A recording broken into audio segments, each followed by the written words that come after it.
Just that I'm really happy to be here. It's a pleasure. Nice to meet everybody and great to be with you today, Meg. Awesome. Thank you so much, Leslie. All right. First things first, I want to talk a little bit about some of the things that you discovered when you were working with some of these large companies, right? You said that you were surprised at some of the kind of hit or miss results from some of their marketing initiatives. What was, can you tell us maybe about the first time that you realized maybe some of this approach needs to change a little bit? Absolutely. So here I was at really the marketing capital of the universe, right? P&G, Johnson and Johnson. I actually worked inside these companies. You're going like way back to my early career before I started my company. And what I noticed was that many of these brands weren't growing. One of the businesses that I was on was the Johnson's baby business at the time. It was the early 90s. And they still just had the traditional mother and baby, Madonna and child, you know, advertising. And by the way, all blonde, blue-eyed, Caucasian. Of Um, so, course. and I had noticed though that dads were getting much more involved in caregiving. They were changing diapers. They were taking their kids to soccer games. And so, Meg, this was my moment. I put on my skirt suit, my white shirt with the floppy silk bow tie. This was the Oh, uniform. you're the pussy bow? I had the pussy bow blouse. I put on my high heels and I marched into my boss's office and I said, Ellen, I know how to turn around the Johnson's baby business. And this is what we need to do. We need to put the first father in a Johnson's baby shampoo commercial. And he said, you're crazy. It's moms, not dads, that buy these products, and there's no research to support anything that you're saying.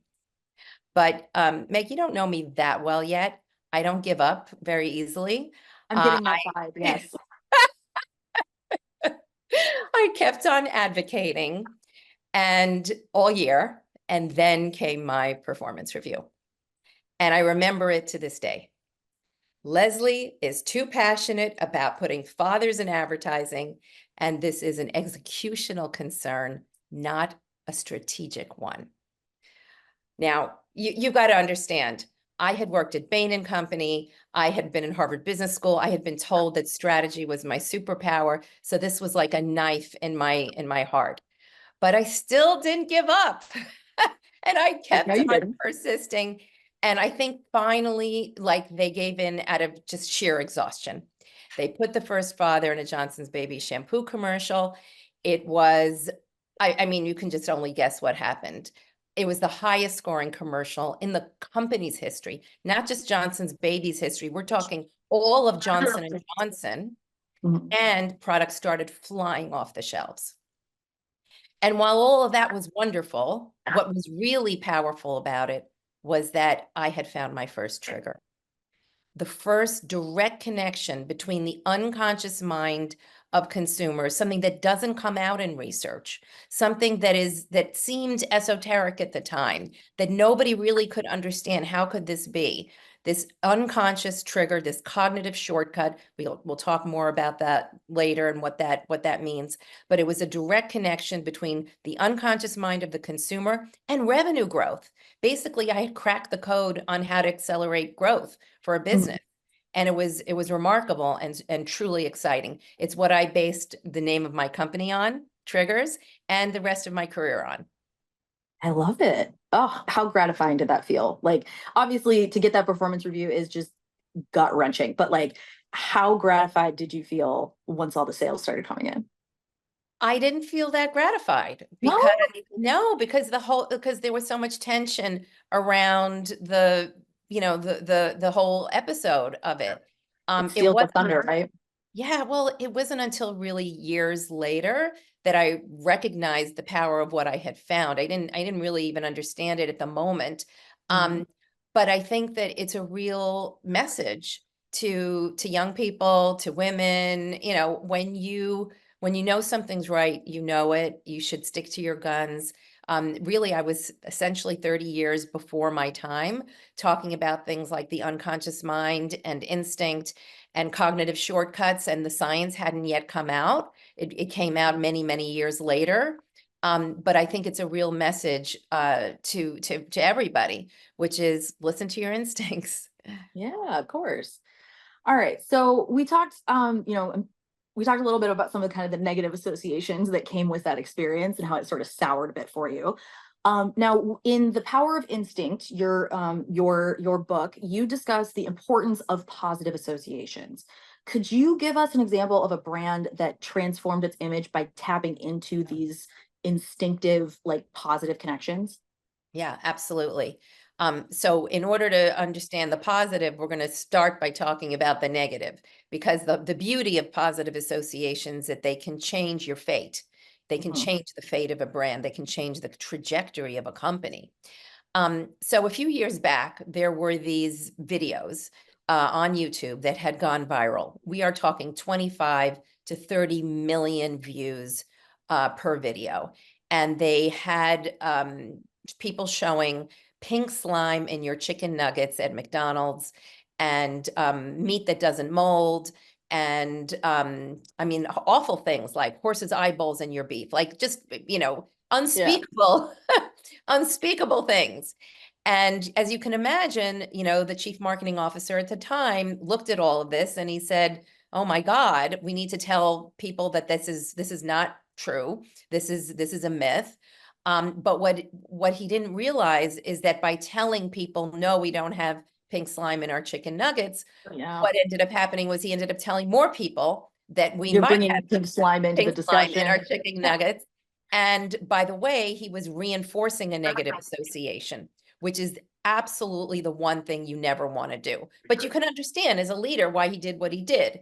He engaged the conscious mind. I'm going to tell people that they're wrong. Yeah. Anyway, um, what they finally realized is that they needed to tell the untold story of their food, which was, by the way, all true. They had USDA, 100% USDA beef. They had, white meat chicken and all of like they had all of the good ingredients. They just Yeah. weren't in that story. So they went on a real food strategy, and the turning point was a fresh cracked egg. Because you think about all the meaning, all the positive associations with a fresh cracked egg. It means it comes from the farm. It's real. It's wholesome. Oh, that's what they put in my egg McMuffin. That's how they make it. The morning, the hope, the optimism of the morning occasion.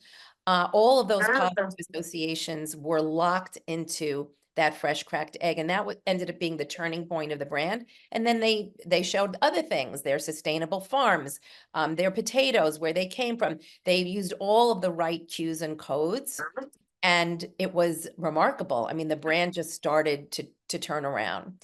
And I think it's a really a very important story to tell, because a lot of people believe that these legacy brands have to slow down their growth over time. Like eventually they have to go to the big cemetery, the big brand cemetery in the sky. But the fact is that brands don't really age. They don't get osteoporosis. They don't get arthritis. They can live forever if you treat them right. And so what McDonald's finally realized was that there was an opportunity to just tell the story that hadn't been told with the right codes and cues, and change people's minds, which had been basically poisoned by those viral videos. It's so interesting. These negative associations, they seep into people's minds about brands without your realizing it. And the brain creates its own story about a brand, a story that may not be true. But that's the narrative that the brain has created. And so you, as a marketer, have to change that narrative. And it turns out you're in control of that. That's the really good news.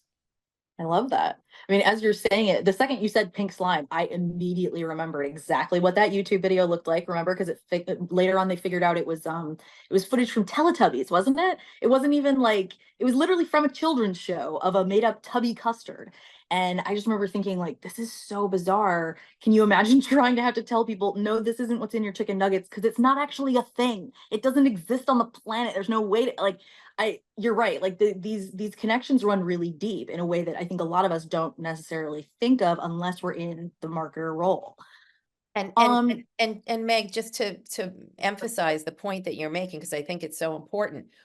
If you try to tell people they're wrong, you are confronting the conscious mind, right? mhm, So think about it this way. The conscious mind makes up only 5% of the decisions that we make every day. Only mhm, 5%.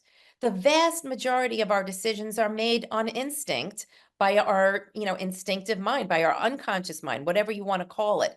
It's that second mechanism, the non-conscious mind, that exerts the dominant influence on all the decisions we make. But traditional marketing today is still trying to persuade the conscious mind to do what we want it to do. And it doesn't work because it's mhm, resistant, because it's skeptical, because it sees you coming. It says, oh, I know what you're trying to do. You're trying to sell me, and I'm not going to be sold. And mhm. by the way, it's only 5% of the decisions anyway. So why are we even bothering to spend time there? We need to focus on the 95%. And it turns out the instinctive mind is much more malleable. And if you piggyback on things that already exist in people's minds, like a father and a baby, which is Yeah. a creative twist on mother and baby, Mhm. or fresh cracked egg, if you piggyback on the familiar, you're hooking your brand to things that are positive, things that already exist in the mind. That's the art and science of positive associations and why they're so incredibly useful. Okay, so all right, so let's keep going with this. If you want people to understand the instinctive mind better, what are some exercises or activities that someone could do if they're trying to make this kind of consumer choice boot camp, right? If you're trying to understand this instinctive mind and why people are actually making the decisions that they're making, what do you recommend for people? What should they understand? Well, the first thing that they want to understand is what's a brand. Because contrary to popular belief, it's not your logo, it's not your bottle, it's not your package, it's not your service, it's none of those things. What a brand is the cumulative memories that have gotten glued to your brand in people's minds over time. Some going as far back as childhood, if it's a Coke and a Pepsi or a McDonald's, right? Those Mhm, brands that have been around a long time. So think about it that way. It's the cumulative memories, and they form a network of memories or a network of associations. And the symbol for it is really the object that you see hanging from my ceiling. That is the brand connectome. It is how all brands exist in the mind. Power to Fly is a brand, Meg is a brand, Leslie's a brand, right? My company Triggers is a brand. Like everything's Coke and Pepsi are brands. Everything's a brand, and everything has a brand connectome. So one of the kind of cool ways to think about it is that we are all gardeners planting a seed in other people's minds, and we need to add positive associations, which are the nutrients that the seed needs to grow. And as you add more positive associations, now you may also add some negative associations. You don't want to do that, but you want to keep adding positive associations. That's the nutrients that the plant needs to grow. And as it grows and lays down its root system and branches sprout and leaves, and little by little, if you're a good gardener, your brand will grow from a seed into a full grown tree. The moment that your brand connectome, your plant, your tree, has a larger canopy and root system than that of your competition, consumers switch to your brand. It's fascinating because it takes up more space in the mind. It has more mhm, connections in the mind. So that is essentially what we're doing. First of all, you don't control your brand choices. Your brand connectome does. It's literally the command control center for choice in the brain.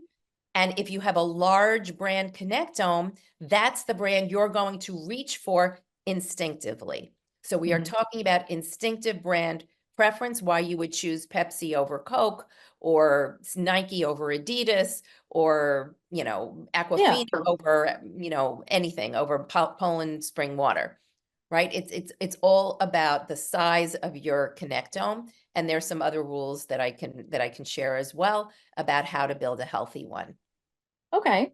Well, all right, let's explore this a little bit. You said that positive messaging is the way that you grow that connectome. So what kind of messages create the most amount of positive associations for people, for sorry, not for people, for a brand in the eyes of consumers? So the things that work the best are the codes and cues that are operating on a sort of cognitive shortcut heuristic level. What do I mean by that? So we coined the term at Triggers growth triggers, and it's one of the chapters in my book. It's actually called the Snow-Capped Mountain chapter. So growth triggers are these really succinct codes or cues in any of the five senses. So it could be auditory, it could be olfactory, it could be a verbal trigger, an image trigger. But in the world of marketing, mainly we're talking about words and images. Mhm. And so a growth trigger is a very succinct code or cue that's packed with so many positive associations that it almost acts like a fertilizer to your tree, because you add it to your existing brand connectome and it adds an abundance of positive associations very quickly. So if I, as a marketer, give you your 20 to 25 verbal and visual triggers for your business, you can make your brand connectome go from small to large pretty much overnight. And one thing to point out, you can't increase your market share until you first create your mind share and really grow that brand connectome. Could you extrapolate on that a little bit? Of their mind share versus market share? Yes. So we're all trying to increase our market share. We're all trying to get us drive revenue growth and all those good things, right? But it turns out that you first need to grow your brand in people's minds so that you become the instinctive choice, right? And so if your brand connectome is very large in the brain and has lots of connections, you're going to automatically sort of on autopilot reach for that brand. Like think about it when you go to the supermarket, and you fill your cart with a couple of groceries. You're not really sitting there contemplating. Essentially, you're sleep shopping. You have your go-to brands, you pick them off the shelf, you put them in your cart, and you walk out. If your brain didn't have the ability to make those snap judgments really fast, you'd be in the supermarket for 3 weeks looking at each one and trying to decide which one should I buy. But we don't do that. It's our unconscious mind that's calling the shots. And it turns out the larger the brand is in the mind, literally, physically, like it has to Mhm. have a large physical footprint in your mind. It's not a wispy concept, this brand thing. It Mhm. actually has neural pathways that are physically made in your brain. And so the larger the brand connectome, the better. There's actually three rules for growing brands. You want it to have a large physical footprint, so size matters. Two, you need to have a higher ratio of positive to negative associations. We talked earlier that negative associations were holding back McDonald's growth and holding back a lot of other brands' growth. And then the third thing is you want it to be distinctive. So large, positive, and distinctive. Those are the three rules for growing brands. Once you understand that, then you kind of realize that many of the rules that we were brought up on as marketers are recipes for shrinking your brand. And one example of that is the rule of uniqueness. I mean, you are told when you're a marketer, you need to stand out, you need to be the purple cow, differentiate or die. But wait a minute, the human brain is hardwired to connect with the familiar, not Yeah. the unique. So you actually push away the unique. So that means that we need to throw out the rule of uniqueness and we need to replace it with the new rule, which is in my book.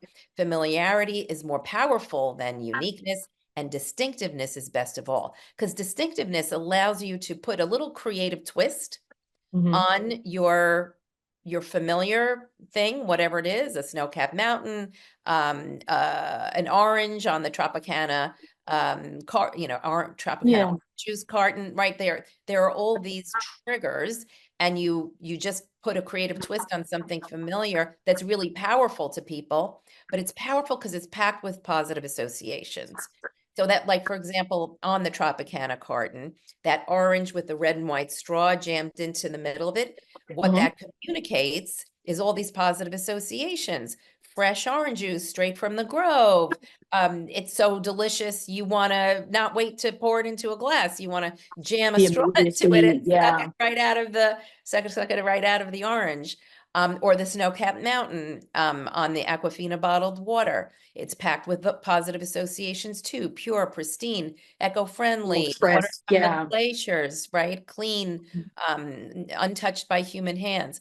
So these are the mechanisms, the tools that we use at Triggers, and the tools that I explain in my book that can really help you supercharge your communications so Yeah. that your communications work harder for you with actually having to spend less money to do it. And that's a beautiful thing. It works faster. It's easier for the mind to digest because we recognize these things, and it drives growth faster with less resources. So Okay. not much that's better than that. Yeah, yeah, absolutely. All right. So you told us a little bit about that kind of emotional connection, right? You told us a little bit about the familiar being what you're trying to piggyback off of.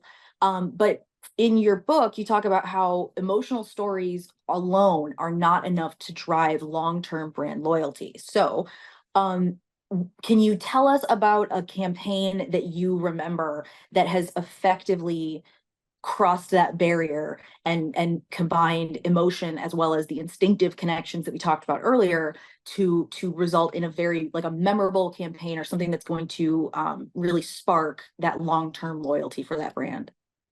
Well, I'm going to shock you because what I'm going to tell you is that this has nothing to do with emotion. Okay. Being successful in this way, being able to leverage people's instinctive behavior and get basically a flywheel going on your business and your brand has little to do with emotion. And this is one of the biggest misconceptions out there. So back in I would say maybe somewhere around 2011, Daniel Kahneman's book came out, Thinking Fast and Slow. And it was all about how it was all about how the mind makes irrational decisions. Hmm. But the marketing and advertising industry jumped to the conclusion of is that if people make irrational decisions, therefore we need to create emotional advertising, emotional positioning. We need to create emotional stories. And it turns out that that is actually the opposite of what you want to do. That's an old traditional marketing rule. Put emotions in your advertising, make them laugh, make them cry, that'll bring them to you. But the Yeah. problem is emotion is an output. It's not an input. You can't tell people how to feel. I can't make you love me. All I can do is use assets, codes and cues, because those are the things that get into memory structure and form that connectome. Emotions, they go in one ear and out the other. That laughing, that crying, it does nothing to build your brand. Mhm. So this is all about creating the right assets, distinctive brand assets, distinctive brand characters, um, triggers like the snow-capped mountain, like the father and the baby, like all of these things are the portfolio, fantasy. Trying to think of some other things that I talk about in my book, but there's 10 chapters in the Well, book no, like of as you're talking all about the it, yeah. tools. Yeah. I'm like thinking to myself, like, okay, if we're trying to combine kind of the thing of like the emotion with the instinctive connections, I'm thinking Folgers. I'm thinking the like Christmas morning ads where it's like you're getting the like kind of scent of the coffee thing, the familiarity of like, oh, coming home. You know what I mean? They are piggybacking off of a lot of established familiar kind of tropes and ideas and then Yes. tacking on the emotional aspect of oh and she's home from war or oh and they got to the house just in time to open presents with everyone, you know Yeah. what I mean, like yeah, I, that makes a ton of sense that it can't I just be the emotional. That's right. What I'm basically saying is that emotion is what you feel after the fact. I'm not saying emotions don't exist. Of course they do. Yeah. But what I'm saying, the source of the emotional connection is the seeing somebody hold that cup of coffee and them capturing, Folgers very effectively capturing the cue of that I can smell it transformative right now, yeah. moment, right? Like you just thought that that coffee tastes better, even though I wasn't even tasting it. I'm just Right.